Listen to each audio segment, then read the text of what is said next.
All righty, boys and girls, welcome back to another episode of the Red, White, Claret, and Blue Show with your hosts, Alex and Chris, Mother Condit, your American villain voices, and as always, serving up the lukewarmiest of lukewarm opinions. Please go follow the socials. They're in the show notes. Listen, subscribe, rate, review, Apple, Amazon Music, YouTube, Spotify. And happy Mother's Day to all the mothers out there. Bridget, happy Mother's Day to you. Chris said it wasn't necessary in the cold open, but I am here to wish you a happy Mother's Day. Happy Mother's Day to my mom. Happy Mother's Day to my mother-in-law. We're here for all the mothers and here to honor you all. Chris, how was your Mother's Day? Oh, it was great, and thank you for throwing me under the bus with a total lie in that little intro. Theater of the mind. We just, this is all very real all the time. It was good. Bridge slept in, and the kids and I got her a present, and the kids made her some cards, which were just coloring, but that's fine. It works. And I made her breakfast, and that was how you do Mother's Day with two small children. But it was great. We had a great day and went grocery shopping, as I sent you the picture. Where my daughter likes to show off her best dressed things there. That's her Paris, or whatever you want to say. She's just out there. So anyway, very good weekend, very relaxing weekend, and the Villa got a win. And what can be better than that? Yes, they did. Before we get into the Villa win, though, what did you make for breakfast? Oh, it was just an omelet with some cheese and fried salami, because she's never had fried salami, because she's not a Midwesterner. That apparently that's like a thing that we do that nobody else does, or not many other people do, is just take lunch meat and fry it and then call it something. But it ends up tasting a lot like bacon, especially when you put it in an omelet. So it's easy and it's really good, frankly, in an omelet. So go ahead and throw some fried salami and cheese omelets on for you. I will not be doing that. One other thing I will not be doing is Jell-O salad. Are you a Midwestern Jell-O salad family? I've been to events that have Jell-O salad. It's not a salad. It's not for me. Yeah. It's really just like fruit and Jell-O, and they call it salad. But yeah, it's not for me. No, thank you. And apparently there's mayo in it sometimes too, which I love. Sometimes that I believe is a Minnesota thing, but I don't remember, because we've never done that. And at least I didn't really eat it, so I can't tell you. It's not for me. I pass. But yes, I've been to. I find that's more like the deeper Midwest you go, right? So I was born in Northwest Ohio, but my family and I spent most of my life in Northeast Ohio. And the further you go into the Midwest, so the further west you go, the more Midwest you get, right? Cleveland is Midwest, but it's not Midwest like Des Moines, Iowa is Midwest. They're part of the same general demographic, but they're very different places. I love geography is incredible, my friend. What's that? I said your mastery of geography is incredible, my friend. Oh yeah, when you go further west, you are more Midwest. Okay, well done. I meant in the Midwest, you dope. I'm just trying to say, like, regionally, they're very different. It's a huge area. I believe that. I can't condone any of this. Fried salami, Jell-O salads, Jell-O with mayo. I can't do it. You had fried bologna? No. You're missing out, man. There is nothing better than a fried bologna sandwich. I'll eat it every day. No, I'm not. You are. Fine. I'm fine. Make it for me. Invite me over and make it for me. I promise you I'll give you 3 bites. Yeah. What a start to this show. This is great. I'm not about any of these Midwestern foods, but what I am about are Bournemouth victories and Ollie Watkins records. Okay. So let's dive right into it. First off, lineup. Very interesting. No John McGinn. Marco Asensio, who we have repeatedly said has been absent for many a month now, continues to start. And then probably unsurprisingly, Onana comes in a straight swap for Yuri Tielemans. Luka Dean and Tyrone Mings got the start as well. So, Chris, any of that surprise you? Any of it feel right? Well, like we've talked about for the last several weeks, I was still kind of surprised to see Asensio out there because he's just been so much more effective as a sub rather than as a starter in almost every case. And I was also surprised that Mings got the start only because I kind of thought that Unai had reached a point. I think you said in the last pod that when Pau is healthy, Pau starts. And this is like every game coming up is a big game, and we have plenty of time between matches. So I was a little surprised by that. But I also, as I thought about it, considered that it makes sense in that Tyrone Mings is a better defender in set piece situations than Pau Torres is, and that is one of the most effective ways that Bournemouth come at you is via the set piece and via like big crosses from the wings, like we talked about. So having some height in the box, I think, was a good idea, and it worked. It was effective. So I was surprised that it wasn't Pau to start at least, but again, it was effective. Yeah, no, you can't really argue with it. We'll talk a little bit later about the Mings undefeated in the Premier League stat that has been doing the rounds on social media lately. But let's talk about the match first. So first 20 minutes, I would say Villa actually started fairly brightly. Had decent possession, were able to get forward a little bit. I think Onana showed his quality fairly early on with a few different drives out of midfield towards the Bournemouth box. And then the game becomes a little disjointed and the ref starts to get a little involved with the quote unquote potential red card against Tyrone Mings. Chris, how did you see this one? Because there's been a lot of discussion about this one on social media by both Villa fans, Bournemouth fans, Chelsea fans now, after what happens with Jackson this morning. Give me your read on it. So my read is pretty simple. I thought it was a yellow, and I'm surprised it wasn't a yellow. Did he get a yellow for that? I don't think he did, right? Am I misremembering? All right, yeah. I just want to make sure I wasn't misremembering that. So I thought it was a yellow all day long. But I also think like it was just kind of an awkward play. I don't think there was any ill intent there from Mings, and intent isn't everything. I'm not suggesting that it is, but Mings had the ball, and when he kind of made a move to run toward the ball as he was trying to he had a bad touch and he was running after it, Alex Scott came barreling in and pretty much ran into Mings's elbow. Now, Mings's elbow was like up high, but it just was kind of an awkward play. I don't think Mings even knew that Scott was there, to be honest with you, because he was focused on the ball. So I only want to say that because I've seen the comparison with Jackson, and they always show the still with Mings, which is obviously going to look bad because Scott fractured his jaw on Tyrone Mings' elbow. But if you watch it at full speed, it's really that Scott was trying to get around Mings. Mings takes a step to his right, trying to collect the ball or trying to get closer to the ball, and he's kind of angling.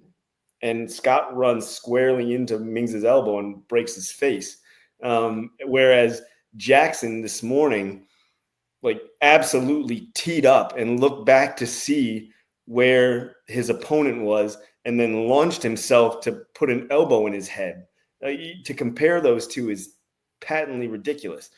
I thought a yellow all day long because it was a foul, but no dangerous intent and no serious foul play, again, because it just was awkward.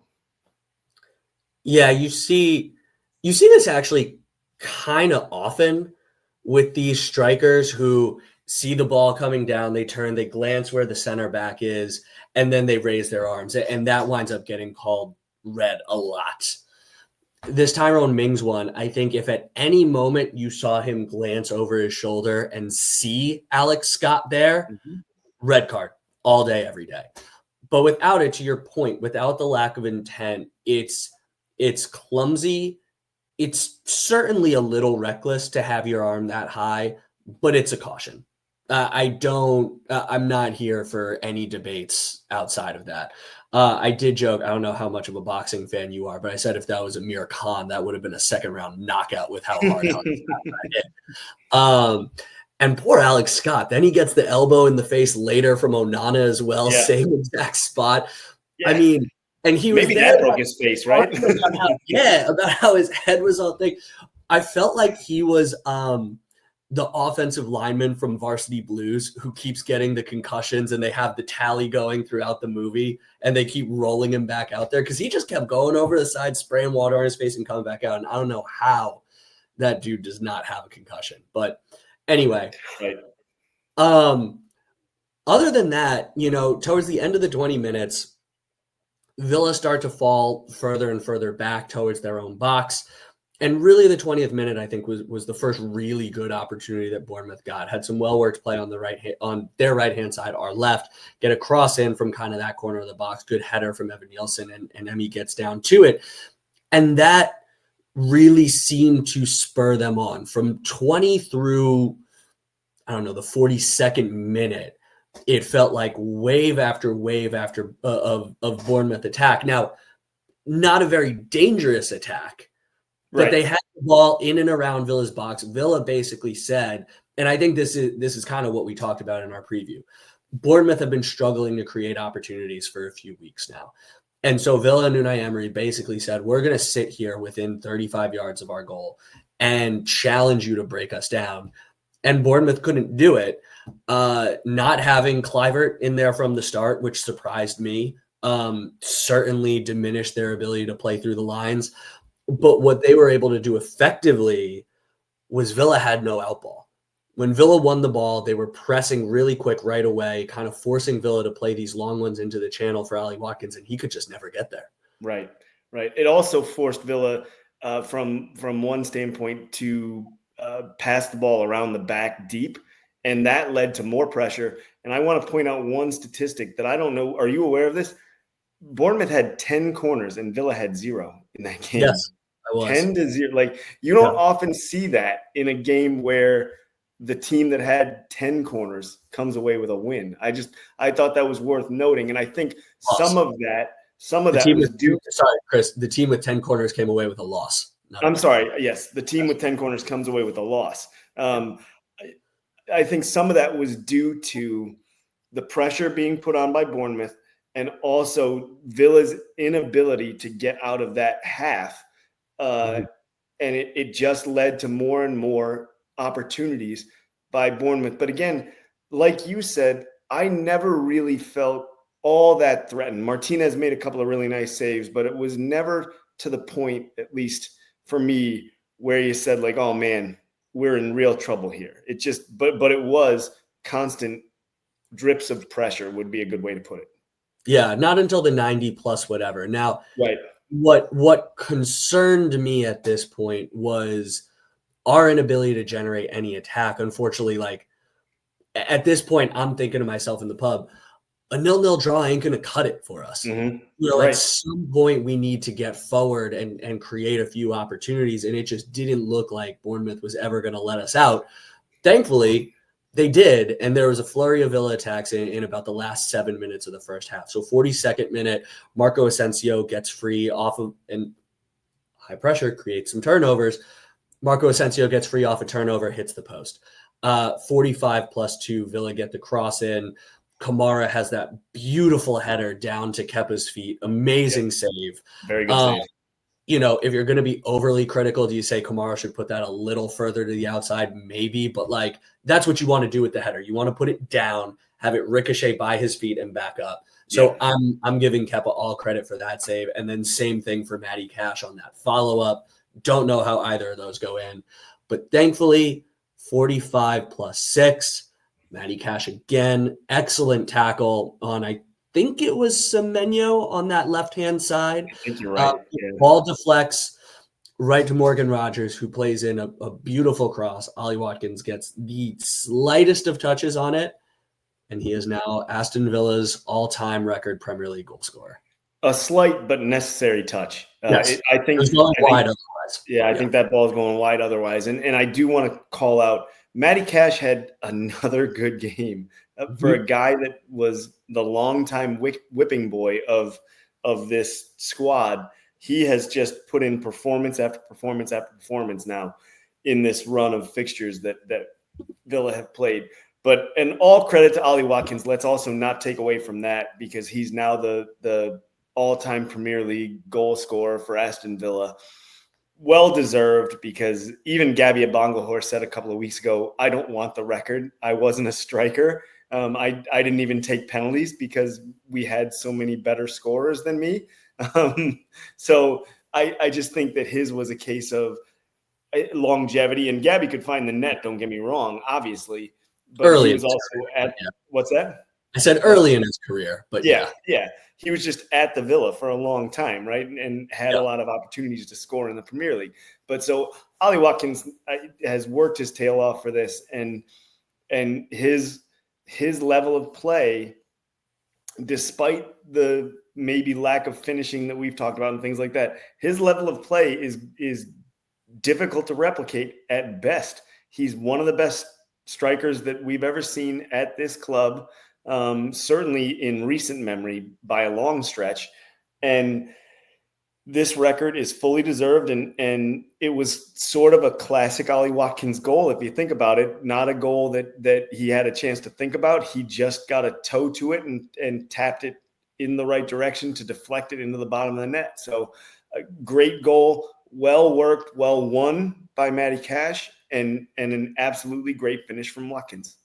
Yeah, you got to give him credit for the run too, to head towards that front side, get the touch on it just to redirect it the way you said. The club put out a really nice video today of some of the best strikers in recent club memory, congratulating him on that. There was Benteke, there was Dion Dublin, all of that kind of stuff. Yeah. And I think you're right. We have, I think, rightfully criticized him throughout this year for his finishing, for his mentality, for all that kind of stuff. But you cannot criticize his career at Aston Villa and all that he's given us over the past half decade. And, hopefully it continues. We'll see what happens. He came out and this is exactly what you want to hear from him. He said he still has goals that he wants to hit, 100 Premier League goals. He wants to win silverware, all that kind of stuff. You love to hear that. But, just a great goal for him, making the most of minimal service, minimal opportunities. Yep. So, and I mean, the only player that has more goal involvements, so goals and assists, than him over the last 3 seasons in the Premier League is Mo Salah. So that he, despite his flaws, which he has, you're not going to be able to replace that or replicate that very easily. And I do think that while we criticize him, we also have to recognize that it's going to be difficult to replace him if that's the route the club wants to go in the summer. And I don't want to get to that yet, but I do. That's always kind of hanging over right now with the recent discussions and news coming out. So I do want to address it a little bit. Yeah, no, fair point, but let's end this on, we love you, Ollie Watkins. Great job. Big fans, and 2 more for you to push on, at least get us to 80, my guy. Yep. Hey, if he gets to 80, I think things are looking good for us. I think so. Yeah. All right, so let's get into the second half. This was an incredibly boring second half, and it took a lot for me to pull items out for us to actually talk about here. 46-minute, Kamara yesterday apparently felt like our second greatest attacking threat between the header and the first half. And then almost immediately off the restart, he gets an opportunity where he pulls it. I think Kepa got a hand to it, but regardless, it goes just wide. But it was a good shot along the ground. Chris, does Kamara have more than 1 goal for the club in his entire Aston Villa career? We were talking about this in the bar, and I'm pretty sure he only has one, and it was against like lower league opposition in a cup game.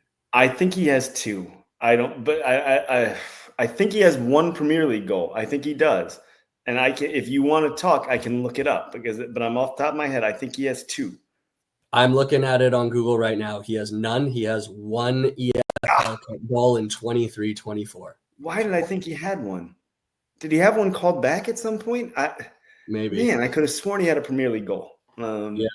Sorry. He's got 2 assists. One goal. down there. Yeah. Well, but he typically plays that deeper role.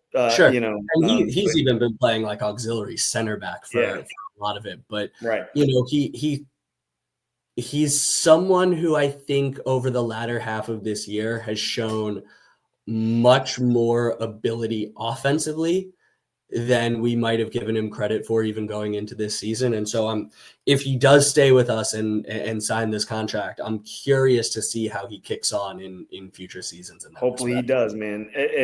And with everything else, it's more versatility in the midfield, which is something that even they were talking about in the broadcast on Saturday. Just the number of players that Aston Villa can bring off the bench is pretty incredible. And off the bench or in the starting lineup, it's not even going back to last year and the year before when Villa qualified for Europe previously. We didn't have this kind of arsenal at our disposal, pun not intended. That was a good one. Well, I really didn't mean to do it. It speaks to the quality of recruitment and the quality of management by the club to power through PSR issues and bring in this level of talent, because we really do have nearly 2 full squads of players that we can bring in. We're not Chelsea by any stretch, but the talent is something unlike you and I have ever seen. No, absolutely. So I think it says how boring this second half was that when I was looking at the match recap, it literally skipped from Kamara in the 46th minute to Ramsey getting red carded in the 80th. Now, before we talk about Jacob Ramsey, in the 70th, I think we had a very sensible sub in John McGinn coming on for Marco Asensio. Pau Torres coming on for Tyrone Mings was interesting, and I wasn't sure how to read into that. Did you have any kind of take on why Emery makes that switch? So I actually looked it up because I was curious. I wanted to see what Emery said. Emery said it was because Mings was looking tired, which I think that is true. You and I were texting during the game. I thought toward the 65th, 70th minute, like we started to look out of gas. Guys were looking very leggy. Kamara in particular looked tired. But again, he was playing a different role, I think, than he's played most of this season, and probably had to do a lot more running than he's normally used to. And that was Emery's excuse, because everybody did wonder about it. I also do think, like, in some ways, Emery trusts Pau Torres. You've mentioned it before. Emery trusts Pau Torres in big situations, and that was a big situation. So he brought Torres on to seal it out, and see the win through. That's my opinion, and again, backed up sort of, at least on the fatigue front, by what Unai said to the media. Yeah, Mings was definitely getting a little more sloppy as the game went on. He had some interesting runs forward that you don't normally see out of him. He was almost playing as an auxiliary left winger at one point, playing crosses in. And so I agree with you. I think despite Bournemouth's main threats coming in via the cross, our ability to read that and play out of it probably required the on-the-ball skill of Pau Torres a bit more than Tyrone Mings, because like you said, it was almost becoming now a little bit more dangerous of a wave after wave after wave like we saw in the first half. 80th minute. It's a second yellow. I don't really feel like this should be up for debate. Like, were they both maybe lighter yellows? Yes, but they were both dangerous enough that I am more mad at Jacob Ramsey for making the challenge than I am at all at the referee for giving the cards. I was just going to point out, you were talking about JJ there. Jacob Ramsey got got his second yellow. And I agree. I thought both were a little soft, but you're on a yellow at that point. That challenge to me is 100% a yellow card. And I've said before, a yellow card is a yellow card. To me, you have said you think it takes a little more to get a second. Like if it's a yellow card, it's a yellow card. And to me, that was no question a yellow card. I thought it was a dumb challenge by JJ. I thought it was an immature play to make, given the situation you were in. And I thought that I'm glad, I should say, that Villa were able to see it out with 10 when they were put in that situation. And I'm sure that after the game, even though Emery said in the press that he thought that it was a little soft, I think that between the two of them, Emery or someone from the coaching staff said to JJ, like, hey, man, you can't put us in that spot, because that did put the team in a bad situation when it should have been relatively easy to see the game out. Yeah, fully agree. I have nothing else to add. Last point that I have on this one, honestly, just flows right into good points. 90+5, probably Bournemouth's best opportunity of the match. And who is it? But once again, Matty Cash come flying in and doing just enough to put the Bournemouth attacker off and ultimately heads it over, because that should have been a gimme goal. Also, great save by Emi Martinez before that, by the way, to get a hand on it and push it just up. But wasn't that was given as offside though? So even if that ball had been headed in, yeah. Mm-hmm. Oh, okay. Well, yeah, but still getting Cash the credit. I mean, at the time we didn't know it, right? At the time we didn't know it. Yeah, yeah. So my good points, honestly, are that Onana comes in place of Yori. Obviously, huge boots to fill, although probably small when you consider how big Onana is. Thought he played excellently. He was really able to power out of midfield, had some great passes, created one opportunity for Ollie Watkins that, frankly, Ollie should have done better with on his settle. Thought he was great defensively everywhere that he needed to be. It just really didn't put a foot wrong. And then same thing with Matty Cash, for all the criticism that he's come under this year. I mean, I don't know that we win that game without Matty Cash at right back. Yeah, I mean, I agree with you on both those two counts. And I've been on the Onana train for a long time now. I've been banging that drum for the whole season. So it was good to see that kind of general sentiment echo throughout the Villaverse. Matty Cash had a great game. I also want to call out just another clean sheet. So we're starting to stack them up now after going what felt like months without clean sheets. But it's coming at the right time, and hopefully we can keep things going. Yep.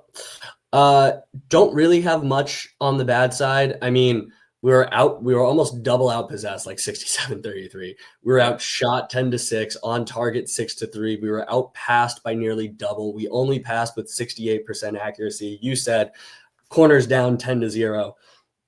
The only thing I will say about the on target shots, one thing, like all three of those shots on target could have been goals for Villa, and I don't think that was the case for Bournemouth. I think Emmy made like 2 game-saving saves. I think the other ones were all fairly easy catching practice type saves. Yeah, I mean, with Kamara and Cash back to back, like that's kind of one potential goal. Yeah, but I guess. I hear your point. And I'll close by saying, if this were February, I would be saying what I was saying back in February, or what I was saying back in October, that this is an ugly win and I need to see a performance, because I'm not taking confidence out of this. But as we said a couple of weeks ago, at this point in the season, I am fully on the Chris Condit bandwagon of you take the points and it does not matter as long as you're getting it done. Everyone's tired. And, so that leads us right into the larger implication on the season.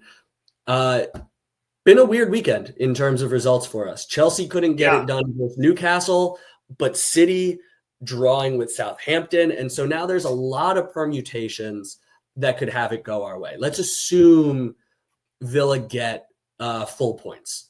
Okay? I mean, that almost has to be done, right? Like you got to win out to put yourself in position.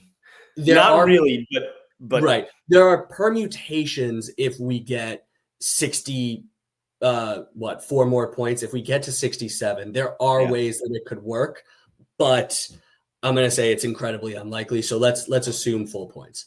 So going down, you've got Newcastle currently on 66 points. They have Arsenal away and Everton at home. I'm going to say they're gone because they're going to beat Everton at home on the final day of the season. They get to 69 with the goal difference. They might even beat Arsenal at this point. They might beat Arsenal at this point. Man City at 65. They have Bournemouth at home, Fulham away. Even if they get 4 points, let's say they draw Bournemouth at home or Fulham away, they still get to 69 plus the goal difference. I think they're gone. Do you see them losing either of those games, even with the Southampton result? I think you could see them losing either, but not both. So I think they're likely to get at least 3 points, and more than likely get 4+ would be what I would say. Like if we're gonna by probability, I think it's likely 4 or more. Bournemouth has beaten them once this year, I believe. But still, at the Etihad, I don't see it. Yeah. Chelsea is interesting. They're going to be playing the United reserve team at home at Stamford Bridge because United is not bringing out any of their starters for that one. And then away at Forest on the final day of the season. And they will be without a striker. And they will be without a striker. Yep. They don't have anybody to play because Jackson's going to be suspended. I mean, probably Cole Palmer as a false 9, I guess. Yeah. I don't know. Is Nkunku registered to play? I don't know, actually. I've just been reading their Twitter meltdowns, where they're all freaking out about having 700 players, but not one of them can play number 9. And then you've got Forest, who pulled out a draw today against Leicester, going away to West Ham, and then Chelsea at home. So, at this point, I could see Forest losing to West Ham away.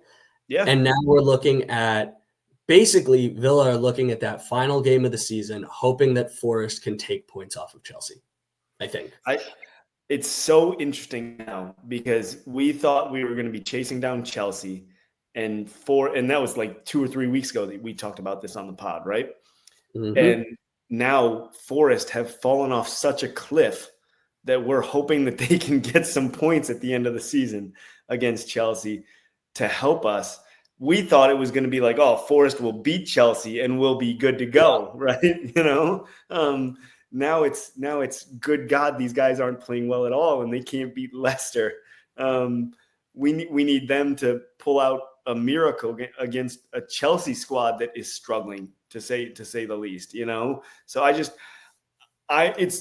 I think this is exactly what the Premier League would want in this situation where they've got this extra European spot, because there are so many different permutations, like you said, where different teams can make Champions League or not. It's going to be such an exciting Championship Sunday, because I do think it's going to come down to that final day of the season. Maybe not necessarily for Villa, depending on what happens the week prior, but I think there's just going to be a lot in the up in the air when we come to Sunday, the 25th. Now, Chris, let me ask you this. Arsenal has Newcastle at home, and then they are away at Southampton on the final day of the season. Yeah. They are on 68 points. Do you see them getting over 69? Yes, I do. Yeah. I don't think they're going to lose to Southampton away. They're too good. So they're going to get to at least 69, probably 71, and they are struggling, as they often do here. They didn't last season outside of losing to Villa. They actually, I think, won almost every game. That was like their only loss, over the last season or something. Yeah. Yeah. But the other couple of seasons with Arteta as manager, they've struggled down the stretch, and it seems to have happened again. They don't play their best in April and May, but I do think they'll have enough to get to 71, I think, and maybe more. But 71 seems really unlikely, unless if Southampton can manage to draw City and beat or draw Arsenal in the last 3 games of the season, like that, despite what happened, and they barely got past Derby County, that's a success for that club, if you ask me. Well, that's what I'm kind of thinking. Like, final game of the season, they're at home. They know they're going down. Just going like balls to the wall and just kind of taking Arsenal by surprise. You know what I mean? Like, I'm not saying that it's likely. I'm not going to throw any odds on it or say that I'm betting on it, but I feel like stranger things have happened. Sure. But I guess to summarize this whole thing, we're looking for someone to slip up. That someone is probably Chelsea. Yep. And unfortunately, we're in this weird space of celebrating Forest being unable to get past a relegation team today to hoping that they can turn it around in 2 weeks to then beat a team that's contending for Champions League. And between this and the Knicks, I'm going to go into cardiac arrest over the course of the next 2 weeks. Well, I just, by the way, the Cavs are down 16 at the moment, so thank you for that. But I think it's going to be tough. And I think if we don't end up making Champions League, we're going to look back at these moments where we drop points, including the first Bournemouth, the reverse fixture against Bournemouth, right? That's one where you drop 2 points. Those 2 points are the difference right there, right? You're on, if you win out, you're on 71 points instead of 69. So I will be frustrated if we don't get to Champions League, but at the same time, I have to remember that you and I both said at the start of the season, finishing in Europe is a success. So that's done. Villa will finish in Europe for the 3rd straight season. And that is a sentence I never thought I would utter, to be honest with you, until Unai Emery came. So we have that as a positive. But now it's so close. It's so close that we could end up in Champions League.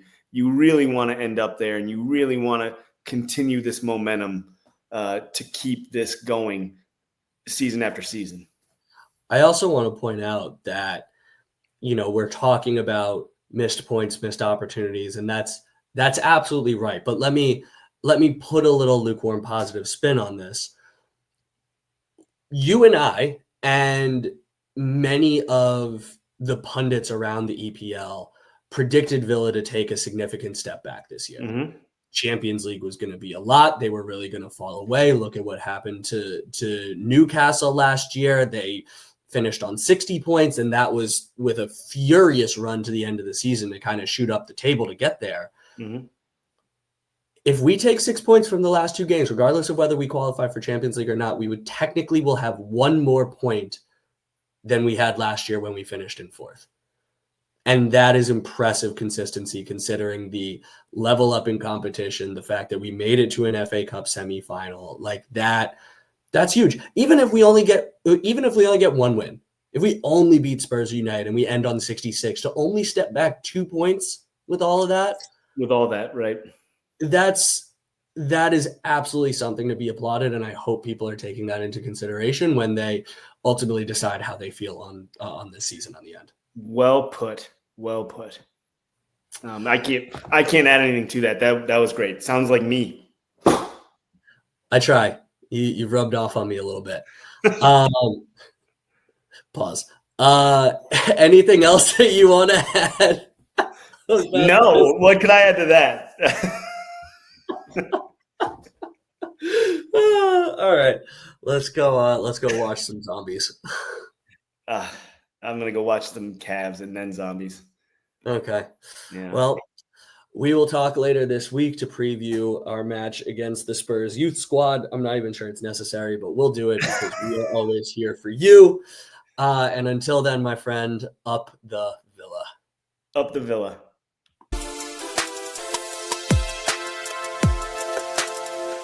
Hi, Mom and Dad.